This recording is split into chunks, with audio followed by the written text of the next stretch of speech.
मैं मंच पर बुलाना चाहूंगी हमारे अगले मेहमान श्री नरेंद्र शिवाजी पटेल, राज्य मंत्री लोक स्वास्थ्य एवं चिकित्सा शिक्षा विभाग। सर, आपका बहुत स्वागत है। साथ ही मैं मंच पर आमंत्रित करना चाहूंगी हमारे रेजिडेंट एडिटर अवधेश मिश्रा जी को, जो मंच पर आकर इस सत्र को आगे बढ़ाएं।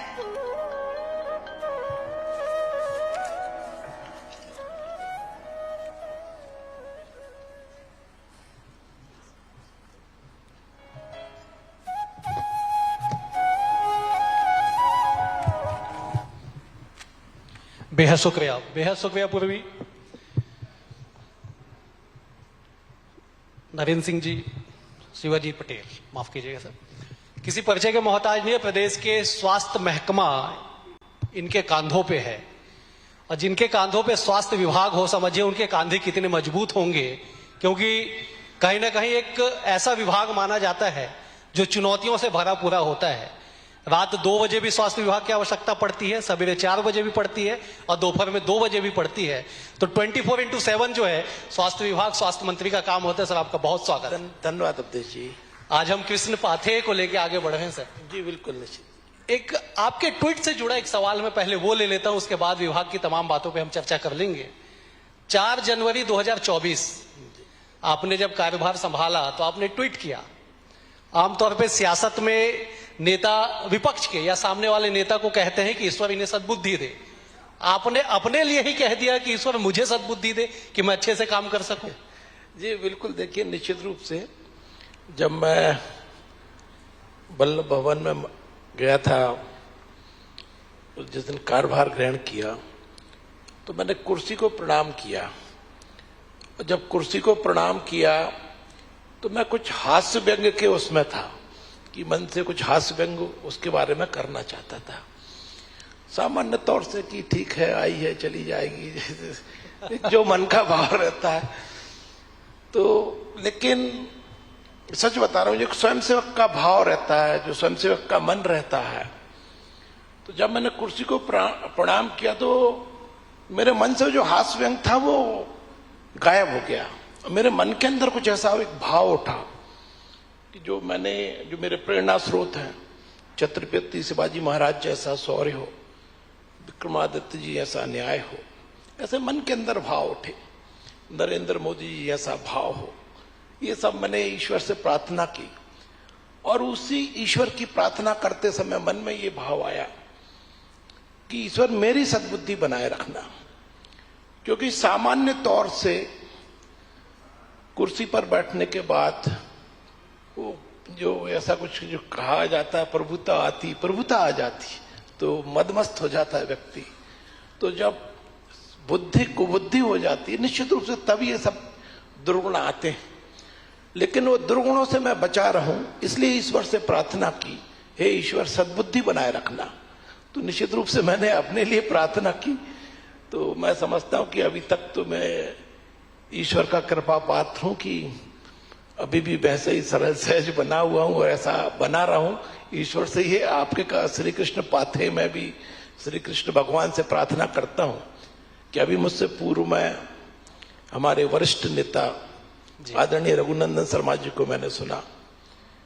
निश्चित रूप से ये ऐसा मान सकते हैं कि ये हम दो लोगों के साथ में 3 पीढ़ियों का संगम है कि आदरणीय रघुनंदन जी जनसंघ से बिल्कुल चले और भारतीय जनता पार्टी तक आए। मैं उस भारतीय जनता पार्टी की यात्रा से जुड़ा 1980 से, और चलते चलते आज इस मुकाम पर हम लोग पहुंचे हैं। तो एक शुरुआत की पीढ़ी से लेकर आज तक की पीढ़ी तक जो एक संगम है हमारी राजनीतिक दलों का। और मुझे देखिए अभी सुन के बड़ा गर्व हुआ कि हम वही हैं जो थे, बिल्कुल, लेकिन लोग आते गए, जुड़ते गए, काफिला बनता गया, और उस काफिले में हमारी सद्बुद्धि बनी रहे, दूसरों को हमारे बीच में जो आए उनकी भी सद्बुद्धि हो जाए, ईश्वर से यह भी प्रार्थना करता हूं। बिल्कुल, विरले ही होते हैं लोग जो अपनी सद्बुद्धि की कामना कर ले।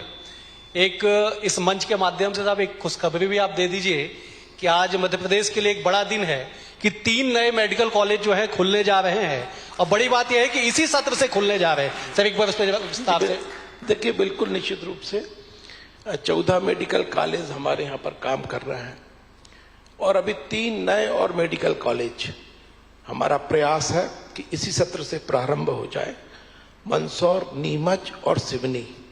तो आज एनएमसी के भी अधिकारीगण अपने मध्य प्रदेश की धरती पर थे। आज विदिशा के अटल बिहारी वाजपेयी चिकित्सा महाविद्यालय में एक बड़ा कार्यक्रम था, उसमें मेरे को भी सम्मिलित होने का सौभाग्य मिला। उसी दौरान हमने उन अधिकारीगणों से निवेदन किया है कि मध्य प्रदेश के हित में, मध्य प्रदेश के विद्यार्थियों के हित में, मध्य प्रदेश की जनता जनार्दन के हित में हमें और अधिक मेडिकल की कॉलेजों की आवश्यकता है। तो अभी 3 जो ऐसे हैं जिनको हम अभी जिन आवश्यकता जो है उनके मापदंड हैं उनके नजदीक पहुंच गए हैं, उनके कुछ और निर्देश हैं, उनको पूरा करके हमारा प्रयास है कि 3 नए मेडिकल कॉलेज इसी सत्र से प्रारंभ हो जाए। बिल्कुल, भगवान कृष्ण ने कहा है कि कर्म तुम्हारा कभी निष्फल नहीं होगा। कर्म अगर सच्चे हैं तो आज नहीं तो कल होना है, लेकिन वो सफल होना है। पहली बार के विधायक पहली बार ही मंत्री बन गए, कैसे संभव हुआ? देखिए, अपन श्री कृष्ण पाथे के कार्यक्रम में बैठे हुए हैं और श्री कृष्ण पाथे यदि हम संक्षिप्त में पढ़ना चाहें तो उसके लिए भगवत गीता ही 18 अध्याय और 700 श्लोक की एक छोटी सी पुस्तक में पूरी महाभारत का जो ज्ञान है वो समाहित है। और मेरा तो बल्कि एक दावा और है, जो मैं चूंकि भगवत गीता का प्रसंग है इसलिए उसको जोड़ना चाहता हूं। जी, मेरा दावा है कि इस धरती पर जितने धार्मिक मान्यताएं हैं, जितने पंथ हैं, जितनी आध्यात्मिक साधनाएं हैं, उनका समावेश भगवत गीता में कहीं ना कहीं अवश्य हुआ है। केवल भगवत गीता एकमात्र ऐसी ज्ञानदायी महाग्रंथ कहूं उसको तो अतिशयोक्ति नहीं होगी, क्योंकि उसमें सांख्य दर्शन की बात भी है, अर्थात संन्यास योग की बात भी है कि संन्यास मार्ग से को भी ईश्वर को प्राप्त कर सकते हैं। और उसमें कर्म योग की बात भी है कि कर्म योग के माध्यम से भी ईश्वर को प्राप्त कर सकते हैं। उसमें अद्भुत निराकार की बात भी है, निर्गुण की बात भी है, साकार की बात भी है। ईश्वर ने तो यहां तक कहा है, श्री कृष्ण भगवान ने ईश्वर के रूप में वो बोल रहे थे, उन्होंने यहां तक कहा है कि जहां लोग मुझे श्रद्धा से स्मरण करेंगे, मुझे याद करेंगे, मुझे पूजेंगे, वहां मैं प्रकट हो जाऊंगा। ये जो अद्भुत भाव भगवत गीता का है, उसी भाव में आपने जो बात कहा कर्म का, तो निश्चित रूप से कर्मण्यवादी का रास्ते मां फलेषु कदाचन, कर्म करते रहो, फल की चिंता मत करो। तो निश्चित रूप से मैं भी एक स्वयंसेवक के रूप में भारतीय जनता पार्टी के विचार से जुड़ा, जिस विचार को लेकर भारतीय जनता पार्टी चलती है। मैं राष्ट्रीय स्वयंसेवक संघ का स्वयंसेवक बना लगभग 10 वर्ष की आयु में जी। और उसके बाद मुझे अच्छे लगते गए विचार और बढ़ते रहा, और मेरे को प्रचारकों के बड़ा आशीर्वाद मिला कि उनका प्रिय बना रहा, तो मुझे पुष्पित पल्लवित करते रहे। क्योंकि मेरे परिवार का राजनीतिक पृष्ठभूमि है, मेरे पिताजी भी राजनीति से जुड़े रहे, इसलिए स्वाभाविक रूप से राजनीति में जुड़ गया। और मैं 16 वर्ष की आयु में पोलिंग बूथ एजेंट बन गया था सन 1984-85 में। बिल्कुल सही। उसके बाद मंडल में, जिले में, प्रदेश युवा मोर्चा में, भारतीय जनता पार्टी के राष्ट्रीय सचिव भी रहा मैं युवा मोर्चा में। तो एक जिसको हम कहते हैं ना कि पोलिंग बूथ से चलकर राष्ट्रीय मंत्री तक का दायित्व युवा मोर्चा में मैंने निभाया, जो जिसको हम कह सकते हैं बेसिक वर्कर, मूलभूत कार्यकर्ता, जो बिल्कुल जमीन पे काम करने वाला, को राष्ट्रीय स्तर तक काम करने का मौका मिला। अब इस बीच में राजनीति में कई बार उतार चढ़ाव आते हैं, कई तरह के प्रसंग आते हैं, मेरे साथ भी ऐसे कई घटनाक्रम हुए हैं। लेकिन मैं एक बात हमेशा सोचते रहा, करते रहा कि मैं जिस पक्ष में खड़ा हूं वो पक्ष धर्म का पक्ष है।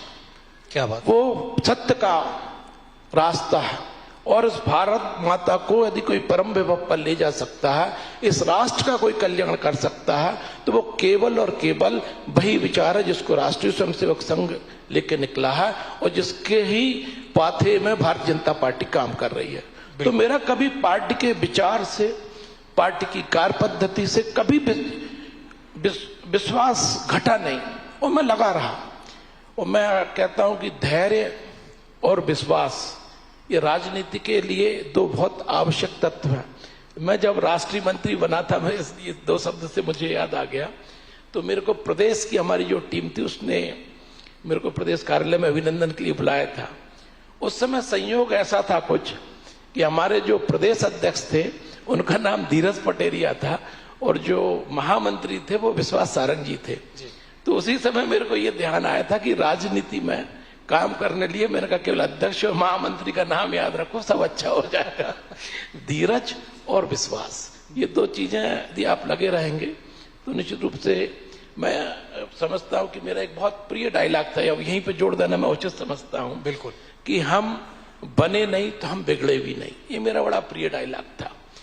बने नहीं कि हमारे जब राष्ट्रीय मंत्री भी रहे तो विभिन्न जिम्मेदारियां जो निभाई, लेकिन जनप्रतिनिधि के नाते या कोई ऐसी जगह पहुंचे नहीं और बीच में थोड़ा सा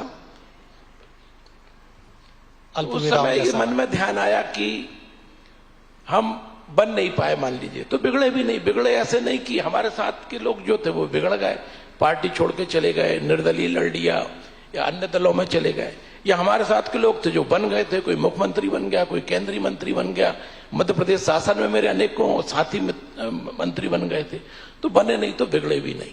तो ये जो मन का विश्वास था, हालांकि अब पार्टी ने मेरा ये डायलॉग खत्म करा दिया है क्योंकि मुझे राज्य मंत्री बना दिया। बिल्कुल। तो निश्चित रूप से मैं अपने कार्यकर्ताओं से बस यही आपके चैनल के माध्यम से उनको केवल यही कहना चाहता हूं कि हम जिस विचार को लेकर निकले हैं, केवल उस विचार को पकड़ के अपने संगठन की कार्य पद्धति पे भरोसा रख के जुटे रहो, लगे रहो, एक दिन आओगे कि आप भी इस कुर्सी पे बैठोगे। भगवान श्री कृष्ण भी यही कहते हैं कि धैर्य बनाए रखिए, बिना धैर्य तो कुछ भी नहीं होना है, और आपने उसको लेके चला और आज परिणाम यह है कि आप बतौर मंत्री सबके सामने मौजूद हैं। बड़ी चुनौती है साहब स्वास्थ्य विभाग की, भौगोलिक दृष्टि से भी देखें तो बड़ा एक राज्य, समृद्ध राज्य, उत्तर से पश्चिम तक, दक्षिण से उत्तर तक आपको स्वास्थ्य सुविधाएं पहुंचानी है, कैसे निभा पाएंगे? ना देखिए, निश्चित रूप से मध्य प्रदेश एक बड़ा प्रदेश है। ऐसे प्रदेश में हमारा सौभाग्य है कि मुझे ये दायित्व मिला है, और साथ में ये भी सौभाग्य है कि मेरे कैबिनेट मंत्री भी और मेरे मुख्यमंत्री जी का भी बहुत आशीर्वाद प्राप्त है। स्वास्थ्य विभाग पे भी बड़ी कृपा है। सबसे पहले यदि किसी व्यवस्था को सुधारना है तो धन की जरूरत पड़ती है, और हमारे माननीय मुख्यमंत्री जी ने इस बार मध्य प्रदेश के बजट में लगभग 34% की वृद्धि की है स्वास्थ्य में, जो अद्भुत है। लगभग 21,000 करोड़ का बजट हम लाए हैं। और जो जैसे डॉक्टर्स की कमी की चर्चा होती है, स्वाभाविक तौर जी, अब पहले हमारी जो पूर्ववर्ती सरकारें रही हैं, कांग्रेस की जो सरकारें रही, उन्होंने इस मापदंड से कभी नीति बनाई नहीं कि कितनी जनसंख्या बढ़ रही है, जिस दर से जनसंख्या बढ़ रही है उस दर से हमें डॉक्टरों की आवश्यकता पड़ेगी, तो हम शिक्षा नीति ऐसे बनाए कि डॉक्टर्स उस संख्या में हमको मिलते रहे। उन्होंने बनाए नहीं, तो एक अचानक से कैसा आया समय कि डॉक्टर्स की कमी बड़ी भारी हो गई। वो तो मैं धन्यवाद देता हूं देश के प्रधानमंत्री जी को, उनकी दूरदर्शिता को। इन्होंने उनकी दूरदर्शिता के परिणाम स्वरूप जो मेडिकल कॉलेज खोलने का एक अभियान शुरू किया, उन्होंने तय किया है कि प्रत्येक पार्लियामेंट्री कॉन्स्टिट्यूंसी में कम से कम एक मेडिकल कॉलेज अभी खोले, और आगे चल को हम चाहते हैं कि इसको जिले तक, प्रत्येक जिले तक मेडिकल कॉलेज खोले, तो निश्चित रूप से डॉक्टर्स की कमी होगी। और मध्य प्रदेश के अंदर हम इस दिशा में आगे बढ़ रहे हैं। पूर्व में भी है, मैंने आपको बताया, जब हमारी पार्टी सत्ता में आई थी तो केवल 5 मेडिकल कॉलेज थे, आज 14 मेडिकल कॉलेज है, एक एम्स भी खुल गया है, प्राइवेट क्षेत्र में भी अनेक मेडिकल कॉलेज आ गए हैं। अभी 3 मेडिकल कॉलेज हमारे शीघ्र प्रारंभ होने वाले हैं। इसके अलावा भी पाइपलाइन में भी और मेडिकल कॉलेज आने वाले हैं, तो निश्चित रूप से डॉक्टर्स की कमी पूरी होगी। दूसरी ओर अभी हमारी कैबिनेट ने प्रस्ताव पास किया, 40,000 से भी अधिक जो पैरामेडिकल के, नर्सिंग के पद हैं उनको भरा जाएगा। तो निश्चित रूप से मैं समझता हूं कि इसकी भी कमी हमारी पूरी होगी। अभी हम लगभग 1700 से अधिक सब हेल्थ सेंटर और प्राइमरी हेल्थ सेंटर का निर्माण कर रहे हैं। इसमें हमारी केंद्र सरकार का, नरेंद्र मोदी जी का भी हमको सहयोग प्राप्त हुआ है। तो निश्चित रूप से मैं समझता हूं कि इंफ्रास्ट्रक्चर के मामले में हम मानव संसाधन के मामले में बहुत सशक्त होते चले जा रहे हैं। तो मैं समझता हूं कि हमारे प्रदेश में हम नरेंद्र मोदी जी के सपने को पूरा करने के लिए, आयुष्मान भारत बनाने के लिए आयुष्मान मध्य प्रदेश भी स्थापित करें, उस दिशा में हमारा विभाग भी काम कर रहा है। शासकीय पदों पे डॉक्टरों की भर्ती एक चुनौती जैसी बनी हुई है। लोग एमबीबीएस एमडी करके पीजी करके निकल जाते हैं शासकीय कॉलेजों से, लेकिन शासकीय सेवा में जब आप लोग ऑफर लेटर देते हैं, ज्वाइनिंग कराते हैं और ज्वाइन नहीं कर पाते हैं, वो ज्वाइन नहीं करते हैं, वजह क्या है और उस वजह को कैसे दूर करेंगे? ना देखिए, निश्चित रूप से चूंकि जिन्होंने परिश्रम किया है, परिश्रम लगन से लगे रहे और कोई योग्यता हासिल की है, तो उनका अपना निर्णय है कि उन्हें कहाँ काम करना है। अब चूंकि प्राइवेट सेक्टर में भी बहुत अच्छे मेडिकल कॉलेज भी आ गए हैं, बहुत अच्छे हॉस्पिटल्स भी आ गए हैं, तो उनके लिए अट्रैक्टिव पैकेज मिलते हैं, आकर्षक वेतनमान मिलता है। तो हम भी कोशिश कर रहे हैं कि निश्चित रूप से लगातार हम अपने जो भी प्रतिभाशाली डॉक्टर्स हमारे बीच में आ रहे हैं उनको कैरियर ओरिएंटेड सुविधाएं हम दे सकें, इसके लिए लगातार हम भी प्रयास कर रहे हैं। और मुझे आपको बताते हुए प्रसन्नता है कि बड़ी संख्या में अब हमको ऐसे योग्य डॉक्टर मिल भी रहे हैं। इससे अच्छी बात कुछ हो नहीं सकती कि योग्य डॉक्टर अगर शासकीय विभाग में मिले तो शायद बड़ी बात होगी। तब आपका अध्यात्म की तरफ बड़ा लगाव है, कई किताबें आपने लिखी, कई उपनिषद आपने पढ़ा, क्यों आखिरकार ये लगाव आपके मन में जागृत हुआ और इसे कहां तक लेके जाएंगे? देखिए, लेके जाने का तो इसको वहीं तक है जहां तक, जब तक इस संसार का, इस सृष्टि का या ईश्वर का जान ना ले। स्वामी विवेकानंद के बारे में मैंने एक बार पढ़ा था कि जब वो मंदिर जाया करते थे तो हमेशा ईश्वर से यदि प्रार्थना करते थे तो वो यही प्रार्थना करते थे कि वो ईश्वर के दर्शन करना चाहते। उन्होंने कभी अपने लिए कुछ मांगा नहीं। तो शायद वही शब्द मेरे लिए भी प्रेरणा बने। तो आज भी मेरे अंदर यही भाव रहता है, कहीं भी किसी भी श्रद्धा आस्था के केंद्र पे जाता हूं तो यही मांगता हूं जो आपने पूछा कि अध्यात्म को किस ऊंचाई तक ले जाना चाहते हैं। अध्यात्म का अर्थ ही यही है कि स्वयं का अध्ययन करना। और जब हम इस अध्यात्म के रास्ते पर चलते हैं तो केवल दो ही रास्ते हो सकते हैं, या तो इंट्रोवर्ट या एक्सट्रोवर्ट। या तो आप बाहर की ओर चले जाइए। तो जब बाहर की ओर आप जाएंगे, ये शरीर है, ये अपन मिंटो हॉल में बैठे, कुशाभाऊ ठाकरे कन्वेंशन सेंटर में बैठे हैं, फिर भोपाल है, फिर मध्य प्रदेश है, फिर भारत है, फिर धरती है, फिर आकाश गंगा है, फिर ये अनंत कहां तक है? हर सीमा के बाद कुछ ना कुछ है। तो अनंत, जब हम इस सृष्टि में जब इस पे घूमेंगे, चले जाएंगे, तो जब अनंत को खोज लेंगे तो समझता हूं शायद मेरी खोज पूरी हो जाएगी। या फिर उल्टा चलते कि ठीक है, यहां से वापस आते हैं, हम शरीर है, इस शरीर में अंदर चले जाते हैं। शरीर के बाद में देखते हैं, हाथ पैर काटो, हम जिंदा बचेंगे शरीर रूप से। फिर हम कहाँ है, फिर पहुंचेंगे, फिर मस्तिष्क में पहुंचेंगे, फिर वो आत्मा तक। पढ़ा लिखा, वो गीता का ज्ञान है इसलिए मान लिया कि हाँ आत्मा है, लेकिन वो आत्मा है कहाँ, वो है क्या? वो ऐसे चले जाओ आप बिंदु तक, केंद्र बिंदु, जो बिल्कुल शून्य तक यदि हम पहुंच जाए तो मैं समझता हूं शायद आध्यात्म की यात्रा पूरी हो जाएगी। पेशे से इंजीनियर, आध्यात्म के प्रति लगाव और विभाग स्वास्थ्य, कैसे तालमेल होगा? निश्चित रूप से मैं समझता हूं कि अध्यात्म तो एक ऐसा रास्ता है कि जो मैंने बताया शायद वो ज्यादा गहराइयों तक है, ज्यादा बाहर तक जा रहा है, लेकिन इतने में ना जाए, केवल थोड़ा बहुत ही अध्यात्म की ओर रहे तो मुझे लगता है कि व्यक्ति मानसिक रूप से स्वस्थ रहेगा। और जब मानसिक रूप से स्वस्थ रहेगा तो निश्चित रूप से शारीरिक रूप से भी स्वस्थ रहेगा। और जब प्रत्येक व्यक्ति स्वस्थ रहेगा तो मैं समझता हूं कि स्वास्थ्य विभाग भी अच्छा चलेगा। बेहद शुक्रिया सर, आपने समय निकाला अपनी इन तमाम व्यस्तताओं के बीच में, आपका बेहद शुक्रिया। आप हमारे मंच पे आए, आपने बहुत अच्छी बात अपनी कही कि जब तक आदमी स्वस्थ मन, स्वस्थ शरीर से आगे ना बढ़े तब तक शायद कुछ करना संभव नहीं हो पाएगा। अब यही वजह है कि आप पेशे से इंजीनियर है, आध्यात्म में लगाव है, बावजूद उसके स्वास्थ्य विभाग की डोर आप संभाले हुए। बेहद शुक्रिया सर आपका। धन्यवाद जी। बहुत शुक्रिया माननीय नरेंद्र शिवाजी पटेल जी, आपने समय दिया और बहुत ही प्रेरणादायक ये सत्र रहा। साथ ही अवधेश जी, आपका भी बहुत शुक्रिया। और अब मैं आग्रह करना चाहूंगी हमारे editor in chief Praveen Dubey ji को मंच पर बुलाना चाहूंगी कि हमारे गेस्ट मेहमान अतिथि नरेंद्र शिवाजी पटेल जी को मंच पर उपस्थित होकर स्मृति चिन्ह भेंट कर सम्मानित करें।